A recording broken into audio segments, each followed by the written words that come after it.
The single biggest mistake in all of genealogy, the one that even seasoned experts with decades of experience make, is simply this: treating unproven information as fact. Be sure to stay tuned because today I will share with you this 5-step strategy to apply to every single piece of information that you're even thinking about adding to your family tree. Today on Trace Your New England Roots.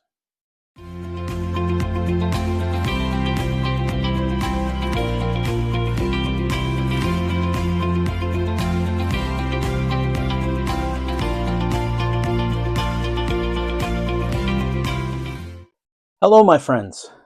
Welcome back. Treating unproven information as fact. That's it. This one error is the tiny seed from which every major error in a family tree grows. It's the direct cause of what I call the Franken ancestor, a single profile in your tree that's actually stitched together from 2, 3, or even more different people who just happen to share the same name. This mistake creates a domino effect. If you accept one wrong parent, every ancestor that you add beyond them is also wrong. Your tree, the thing that you've poured so much heart into, becomes a work of fiction. It's just a harsh truth, but understanding it is the first step towards building a tree that can actually stand the test of time with strong roots. So, does any of this feel a little too real to you? You're working on a family line. You smack in yourself into a brick wall that feels more like solid concrete.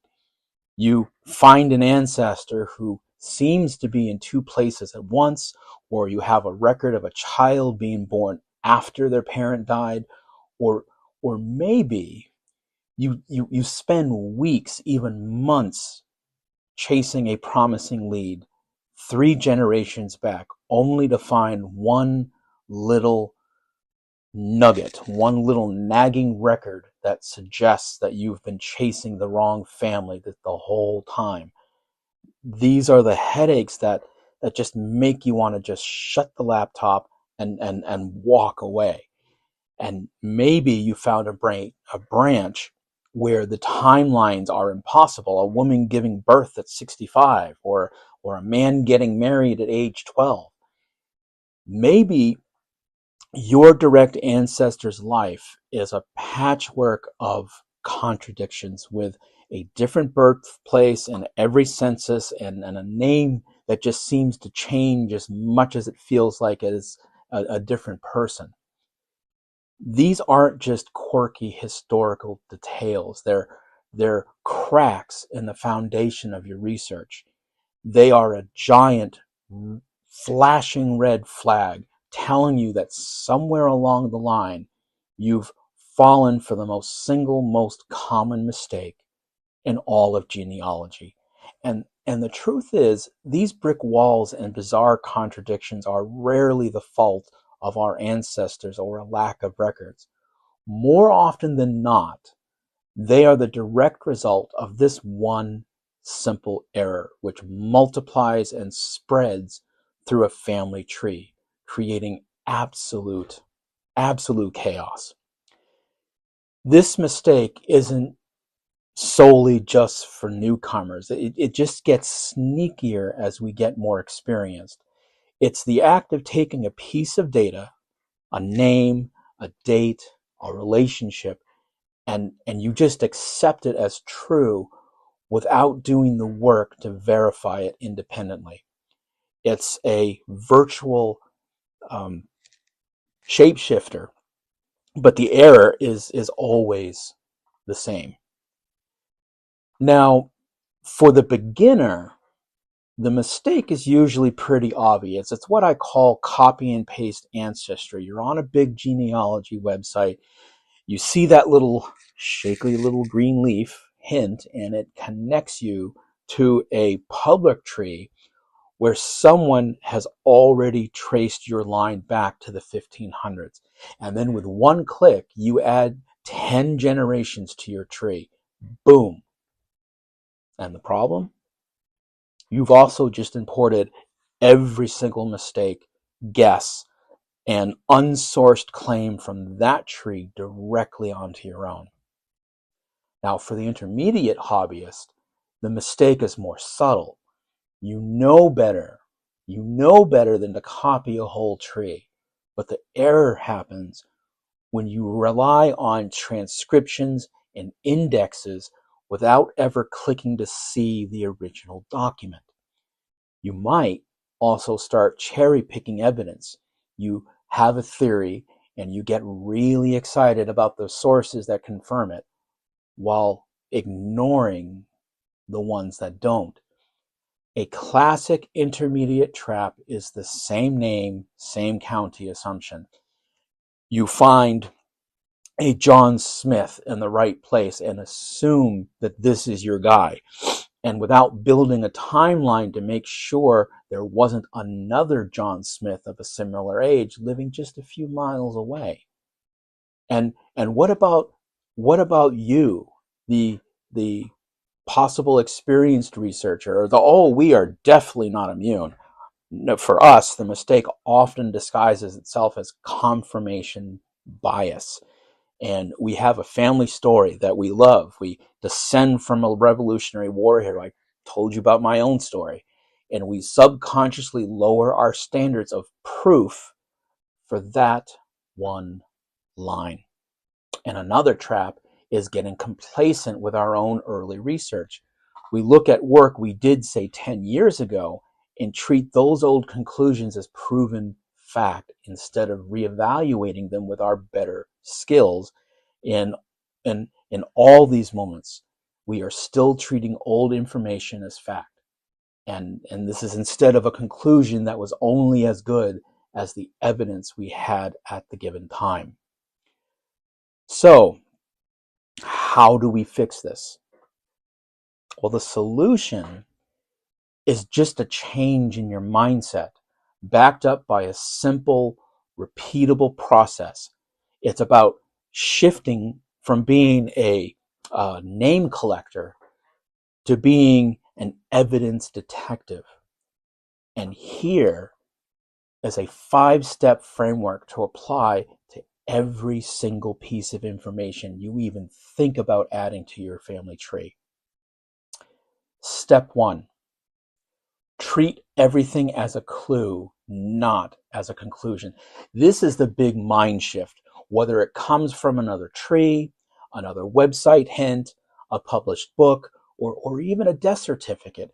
It's not a fact. It's just a clue, a lead. Your job is to take that clue and start your own investigation. Step 2, seek multiple independent sources. The heart of good genealogy is corroboration. Never stop at just one record. To really feel confident about a fact, you need to find it confirmed in several places.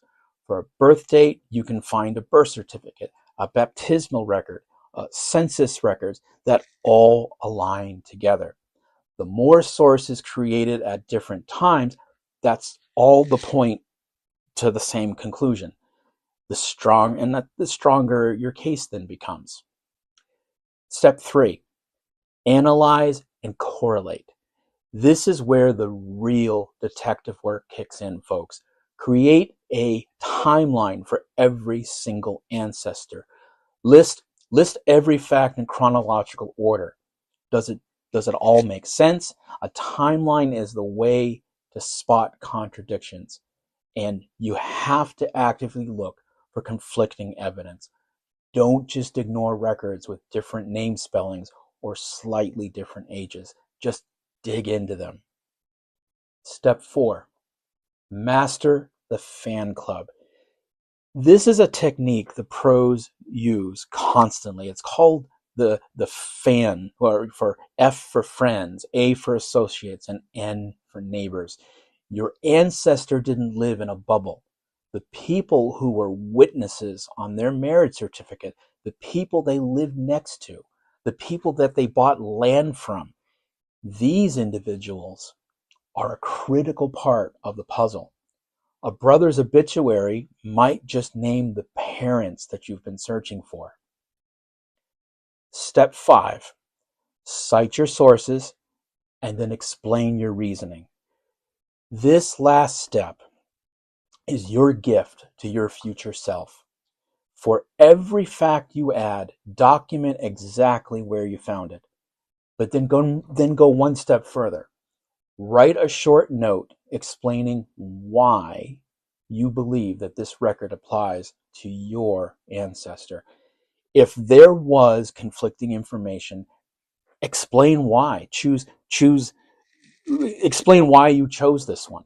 This forces you to think critically, and it leaves a roadmap so you can understand your own logic years down the road. The goal of genealogy isn't just to have the biggest or the fastest growing tree. It's about how reliable each connection is.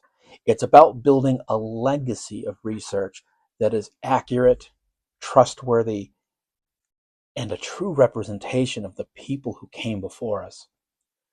The one mistake, treating unproven information as fact, it's tempting. It offers us a shortcut. But in genealogy, shortcuts almost always lead to dead ends, and the sinking feeling that an entire branch of your tree just isn't yours. But now you know what to look for. You have a powerful strategy, a framework to fight back by treating everything as a clue, seeking multiple sources, analyzing the evidence, using the fan club strategy, and citing your reasoning. You become an active, critical, and effective family historian. Yes, it does take more time, but it will lead you to a family tree that you can be truly proud of, one that's built on a bedrock of evidence. You will have built a true and lasting monument to your ancestors. Now, I'd love to hear from you. Anyone who has done this for a while has their own story about being led astray by bad information. What's the biggest tree copying error or single source mistake you've ever found in your own research? Share your story in the comments. Your experience could be the one thing that helps another researcher just like you avoid that same pitfall. And if you found this video helpful, be sure to subscribe for more tips on how to become a better family historian. Until next time, this is Eric with Trace Your New England Roots, where history starts your family.